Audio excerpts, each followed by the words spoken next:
Mungkin karena mertuanya cerewet misalnya. Maka dia menganggap, tidak usah datang. Bahkan tidak mau ikut sama suaminya atau sama istrinya kalau mengunjungin mertua. Bagaimana caranya kita hapus status mertua itu? Makanya sering terjadi pertengkaran-pertengkaran dalam rumah tangga kadang-kadang dengan hal-hal yang kecil saja. Karena memang dari awal bukan niatnya ibadah. Rumah tanggamu adalah ibadahmu. Maka ikhlaskan niatmu karena Allah. Itu yang paling pertama memang. Teman-teman sekalian, ikhlaskan niat. Menikah itu jangan karena disuruh oleh orang tua. Jangan menikah karena terdesak. Jangan menikah hanya karena suka. Jangan menikah karena semua teman-teman sudah menikah, tinggal kita sendirian. Semua ini teman-teman harus dibuang jauh-jauh. Kalau Anda di sini yang hadir sudah menikah dan dulu salah satu penyebab nikahnya karena 4 hal atau 5 hal tadi yang saya sebutkan itu, maka detik ini diubah niatnya. Karena kalau orang niatnya hanya karena disuruh oleh orang tua, niatnya hanya karena teman-teman sudah terlanjur nikah, sudah terlanjur ada rasa suka, ya, atau semua teman-teman sudah menikah sementara kita belum, akhirnya terdesak harus menikah. Ini semua tidak dinilai ibadah. Memang harus diniatkan, saya menikah karena perintah Allah dan Rasulnya. Sebagaimana kalau saya sholat karena perintah Allah dan Rasulnya. Sebagaimana kalau saya puasa Ramadan karena perintah Allah dan Rasulnya. Saya haji dan umrah karena perintah Allah dan Rasulnya. Coba bayangkan kalau ada orang pergi haji, tujuannya dari awal niatnya adalah belanja.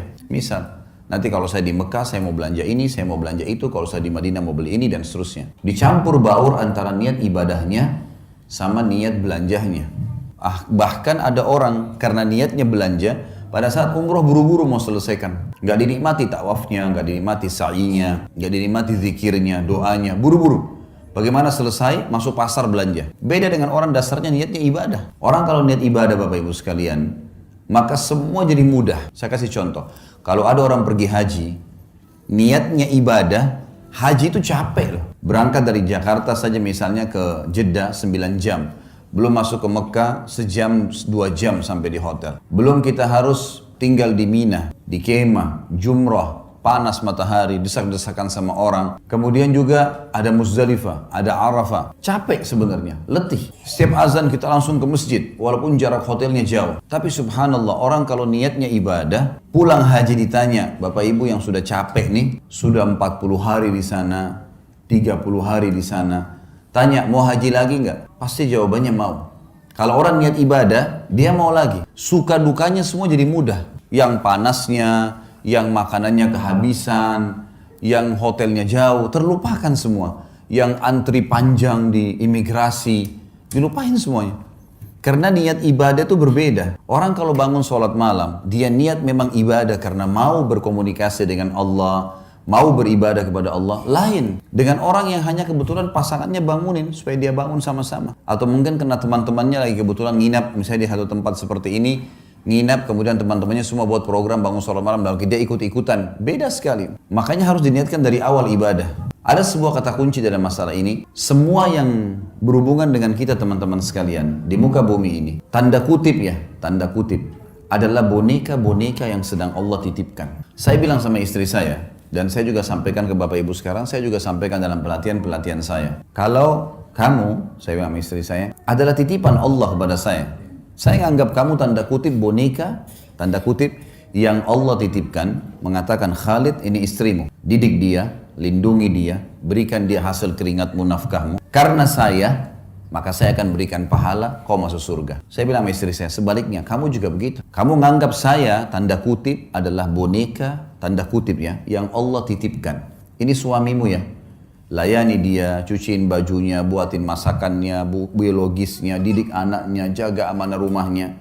Karena saya, kata Allah, saya kasih pahala, mati, masuk surga. Ini yang dimaksud dengan ibadah nih. Seperti itu kita memahaminya. Sehingga kita tidak pernah jenuh dalam menjalankan kewajiban. Coba bayangkan Bapak Ibu sekalian, di sini kita mulai dari bapak-bapak misalnya. Istri kita nggak pernah kita kenal sebelumnya. Begitu menikah, kita setengah mati banting tulang di luar sana. Nagih utang, jual produk, bangkrut usaha, segala macam. Setelah selesai dapat hasil, kita tinggal kasih kepada istri kita. Dia yang makan, dia yang beli baju, dia yang menikmatinya. Kalau bukan karena niat ibadah, bisa saja seorang laki-laki bilang, siapa perempuan ini enak benar. Hasil keringat saya tiba-tiba langsung diambil saja. Satu sisi. Ibu-ibu juga bisa begitu. Begitu akad nikah, mungkin di rumah ayahnya tidak pernah bekerja. Tiba-tiba menikah, Laki-laki yang tidak dikenal, cuciin bajunya, siapin sarapannya, layani biologisnya, segala macam. Hamil anaknya dia, spermanya dia. Kalau bukan karena ibadah, orang akan berpikir, siapa laki-laki ini? Gitu. Makanya sering terjadi pertengkaran-pertengkaran dalam rumah tangga kadang-kadang dengan hal-hal yang kecil saja. Karena memang dari awal bukan niatnya ibadah. Kalau ibadah pasti akan berbeda. Karena kita tahu suka dukanya akan ada. Makin berat sesuatu yang kita jalankan, maka kembali kepada hadis Nabi SAW. Nabi bersabda dalam hadis Bukhari Muslim, Inna idhamal ajri ma'idhamal bala. Allah akan memberikan balasan yang besar sesuai dengan kadar beban yang sedang diberikan. Emang begitu. Beda pahalanya orang pergi sholat musim dingin. Susah sekali kalau mungkin di negara Eropa yang lagi musim salju dingin. Dengan orang yang pergi sholat, cuaca lagi enak. Ada cobaannya, lebih besar pahalanya. Beda semuanya. Allah menilai sesuai dengan kadarnya. Kita menikah, ada cobaan. Ada ipar, ada tetangga, ada mertua. Mungkin ada cobaan-cobaan dari mereka. Tapi kalau niat ibadah, kita akan laluin. Karena ini semua ibadah. Saya tidak mungkin menikah dengan suami saya saja atau istri saya saja. Tapi saya juga tanda kutip menikah dengan keluarga mereka nih. Tidak mungkin dihapus status orang tuanya. Makanya banyak orang kalau tidak niat ibadah, mertuanya kalau datang, mungkin karena mertuanya cerewet misalnya. Maka dia menganggap, tidak usah datang deh. Bahkan tidak mau ikut sama suaminya atau sama istrinya kalau mengunjungin mertua. Bagaimana caranya kita hapus status mertua itu? Status orang tua dari pasangan kita? Nggak mungkin. Bagaimana caranya kita hapus status saudaranya yang merupakan ipar kita? Selamanya itu status nggak bisa dihapus. Tidak ada mantan orang tua, tidak ada mantan saudara. Gitu. Maka ada orang yang tidak bisa menerima ini hanya karena cobaan-cobaan yang ringan. Permasalahannya karena dia tidak jadikan ibadah. Mertua cerewet ya sudah konsekuensinya. Cobaan sedang ada, sederhana dalam Islam. Sabar, terima sabar. Layani apa yang kita mampu, niatkan ibadah. Jadi mudah semua kalau ibadah itu. Yang kita dicerewetin segala, ya sudah kita tenang aja. Ada yang kita perlu jawab, kalau enggak usah. Sabar itu adalah menerima takdir Allah. Kita bangun pagi, flu. Sabar, gimana caranya? Terima dulu flu itu sebagai takdir Allah, lalu kemudian ikhtiar, cari jalan keluar. Nah itu sabar. Berarti kita bukan berarti tidak sabar kalau kita malah ikhtiar. Kita menerima keadaan, kita nasihatin, coba kita layanin, bersabar. Allah maha melihat kok. Niatin ibadah ini penting sekali. Kalau sudah diniatin ibadah, semua akan mudah kita laluin. Semua akan mudah kita jalani.